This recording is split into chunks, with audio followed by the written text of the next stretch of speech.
Mais en vérité, il faudrait que nous acceptions de naître de nouveau autant que nous sommes. Amen. Si vous remarquez bien, quand nous étions païens, nous nous sommes adonnés à toutes sortes de penchants et de désirs en suivant aveuglement les fêtes païennes de la Noël, de la Saint-Sylvestre, dite Saint-Sylvestre, où on veillait jusqu'à minuit et à 1 h du matin, on se faisait des bises comme le monde entier et nous avons fêté même la Saint-Valentin étant païens. Et ces fêtes nous ont été imposées sous l'influence du colon, les Français, les Romains, les Italiens qui ont créé l'Église catholique et les États-Unis avec des films à ne point fini, avec une pression mentale à la télévision pour nous amener à adopter ces fêtes. Chers frères, pasteurs, prophètes, vous qui aujourd'hui dirigez le peuple de Dieu, nous devons nous repentir sincèrement parce que sans faire attention, nous avons entraîné dans la maison de Dieu en tant que leader, nous avons entraîné ces fêtes païennes dans la maison de Dieu et sans faire attention, nous argumentons nos égarements. Soyez bénis. Je prends par exemple une fête qui est déjà passée, la Noël, qui est en réalité, qui a été introduite par l'Église catholique parce que c'était une fête romaine, au nom du Dieu Mitra, le Dieu soleil invaincu. Et cette fête a été imposée à tous les pays où ces Romains ont eu de l'influence, ont pu coloniser. Amen. Mais la fête est déjà passée et je crois que beaucoup de pasteurs, beaucoup de prophètes sont en train de se repentir et l'année prochaine, je crois qu'ils ne vont plus encore faire des fêtes au nom de Papa Noël, au nom d'un Jésus, de la naissance imaginaire, de Jésus-Christ. Il est mort à la croix pour le pardon des péchés. Il n'a pas demandé à quelqu'un de lui inventer une fête imaginaire. Et en vérité, un mensonge, même s'il fait des siècles, reste toujours un mensonge. C'est la date de l'anniversaire de la naissance du Dieu soleil invaincu. Mais aujourd'hui, ce que je voulais partager avec mes frères, c'est quelque chose encore qui choque. Parce que nous allons atteindre bientôt le 31 décembre. Le 31 décembre n'est pas une fête de fin d'année dans le monde entier. Je suis encore désolé et il faudrait que nous nous repentons sincèrement, pasteurs et prophètes. Si vous allez en Chine, le 31 décembre n'est pas la fête de fin d'année des Chinois. Si vous allez en Inde, ce n'est pas la fête de fin d'année des Indiens, ni encore des musulmans. Nous avons reçu une influence et nous avons été païens et nous avons fêté ces fêtes païennes sous l'influence du colon, comme je le disais tantôt. Aujourd'hui, frères, repentons-nous. C'est nous, bergers, c'est nous dirigeants, qui devons premièrement nous repentir face à ces fêtes. Amen. L'Éternel des armées, le Dieu d'Israël, a dit dans la Bible que c'est la Pâque qui doit être fêtée. Il a dit ça à son peuple. Et Jésus-Christ, aujourd'hui que nous servons, il a manifesté un grand miracle pendant la Pâque.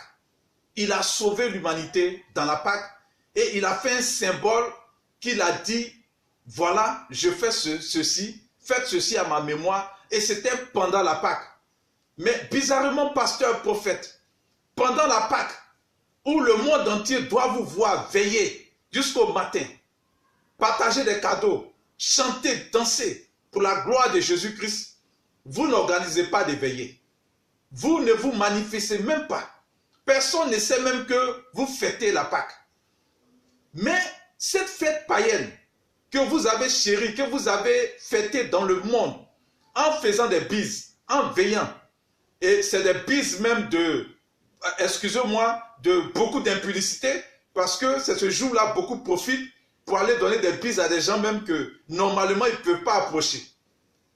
Et nous avons fait ça dans le passé, ça c'était compréhensible, on était païens. Mais pasteur, ce qui est grave, c'est vous qui organisez des fêtes de Noël. C'est vous qui organisez des arbres de Noël pendant la Noël.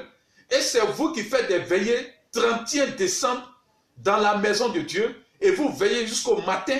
Et vous faites des bises. Et vous souhaitez meilleurs vœux. Comme vous avez toujours fait quand vous étiez païen.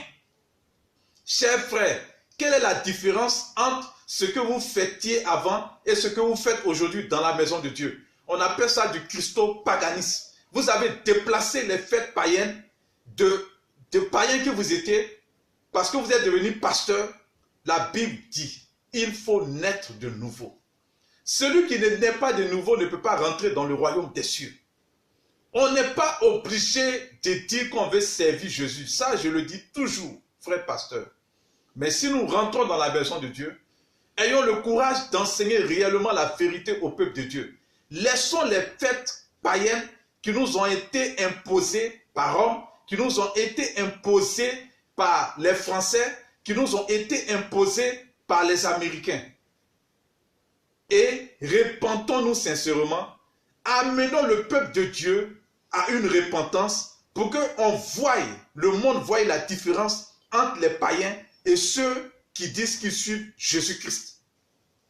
Amen. En réalité, cette fête se fêtait au moment où Jésus-Christ vivait, au moment où les apôtres, les disciples vivaient, et c'est les Romains qui veillaient jusqu'au matin au nom du Dieu de la fécondité, au nom du Dieu Janus, le 1er janvier. C'est un Dieu à deux têtes. Et les Romains se faisaient des bises, je précise bien, les Romains se faisaient des bises, parce que les Juifs, si vous allez en Israël, ce n'est pas leur fête de fin d'année. Si vous allez en Chine, comme je le disais, ce n'est pas leur fête de fin d'année. Si vous allez chez les musulmans en Arabie Saoudite, ce n'est pas leur fête de fin d'année, pasteur. C'est vous seuls qui ne voulez pas naître de nouveau pour abandonner ce que vous avez fait dans le passé, mais vous argumentez toujours vos égarements, vous accrochez à la Noël, vous accrochez au 31 décembre, comme si c'est des fêtes bibliques. Repentons-nous, chers frères, c'est important. Que le Seigneur vous bénisse. Ce soir, c'est ce que je voulais partager avec vous. Parce que ces fêtes viennent de la colonisation. Ces fêtes viennent d'Europe, de la France et des États-Unis. Elles ne sont pas bibliques. Ce n'est pas des fêtes que des chrétiens doivent fêter. Il est important de nous repentir, chers frères, pasteurs. Il est important de nous repentir, chers frères, prophètes. Que le Seigneur vous bénisse. Aujourd'hui, la repentance doit être quelque chose d'important dans l'église. Parce que nous déplaçons nos habitudes dans l'église. D'abord, je vais attirer votre attention, chers frères pasteurs. Le 31 décembre, vous faites des veillées qui sont fausses parce que ce n'est même pas une fête chrétienne, c'est une fête païenne. Vous continuez toujours à encourager Rome dans ses égarements. Mais quand les gens vont finir de fêter le 31 décembre, j'attire votre attention, et qu'ils vont se faire des bises, vous leur faites croire qu'ils rentrent dans leur nouvelle année. Or, après le 31 décembre, selon la naissance de tout un chacun, les gens fêtent encore leur anniversaire. Voilà la vérité, frère pasteur. Les gens vont fêter encore leur anniversaire. Donc, dans la même année, ils fêtent 2 nouvel an. C'est terrible. Et c'est une erreur. Il faudrait que nous nous repentons. Il faudrait que chacun s'asseye, chaque pasteur s'asseye, chaque prophète s'asseye, chaque évangéliste s'asseye pour voir dans sa vie ce qu'il faisait dans le passé et ce qu'il ne doit plus faire étant enfant de Dieu, étant berger qui dirige le troupeau de Jésus-Christ. Après le 31 décembre, j'attire l'attention du peuple, vous allez vous voir encore fêter pour ceux qui sont nés en février, pour ceux qui sont nés en mars, pour ceux qui sont nés en avril, pour ceux qui sont nés le 15 janvier, vous allez vous voir encore fêter une nouvelle année parce que vous allez avoir 1 an de plus. Donc finalement, cette année que nous fêtons, ce n'est que des fêtes païennes et nous faisons le christo-paganisme. Ce n'est que des fêtes païennes que nous avons introduites dans la maison de Dieu. Repentons-nous. Ce n'est pas une année universelle pour dire que tout le monde entier, selon le calendrier de Dieu, parce que nous sommes censés servir Dieu, c'est l'année qui commence. Selon Dieu, dans la Bible, dans l'Ancien Testament, l'année qui commence, c'est pendant la Pâque. Soyez bénis et asseyons-nous, il est important, nous sommes à la fin des temps, nous ne sommes plus sous la grâce, nous sommes à la fin des temps et repentons-nous sincèrement. C'est ce que je voulais partager avec vous. Soyez bénis. Merci.